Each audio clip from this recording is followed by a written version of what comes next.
Good day everyone! 9th-month-old nga ni Baby Yoshi kaya mini-vlog tayo again. At syempre dito pa rin sa Stores Digital Creative Studio.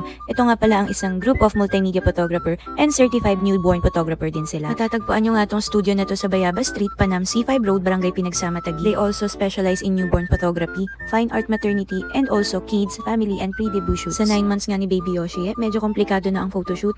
Andito na yung malikot, andito na yung iiyak, andito na yung marami ng galaw. Yet still dito sa Stores Creative Films, ma-handle ng maayos yan.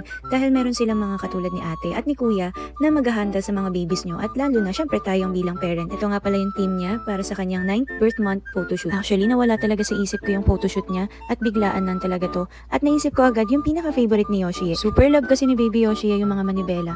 Kahit saan yan, maupo yan sa mga kung saan-saan. Feeling niya lahat manibela, inaandar-andar niya. Tingnan mo naman, pagkalagay pa lang namin sa kanya para mag-start, naglaro na lang talaga siya.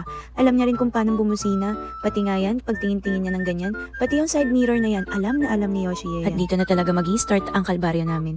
Mahirap nang agawin ang atensyon ng bata kapag natututo ng maglaro.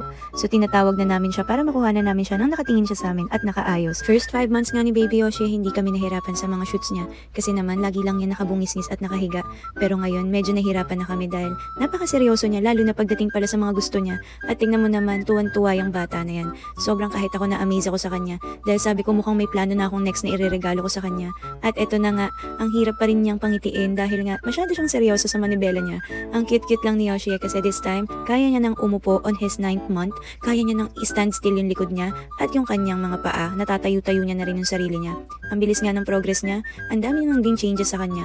Halos hindi ko na napansin sa dami na nga nang dagdaan sa akin, pero still, abang na abang pa rin ako sa lahat. I-update ko rin kayo kung ano yung mga naging changes niya. Sobrang cute at sobrang ispogi ng may baby na yan. Tingnan mo naman, nilipat ko na siya sa ibang pwesto para may ibang look kaso wala. Gusto niya talagang pumasok doon sa loob. Hindi maagaw yung atensyon niya at pipilit niya talaga na mapunta ulit siya sa loob para maglaro. Lahat ng gusto mo susuportahan ni Mami and also kay Ate Yasi na nandito lang palagi sa likod mo. Tingnan mo naman, hindi namin talaga maalis yung kanyang atensyon sa sasakyan na yan.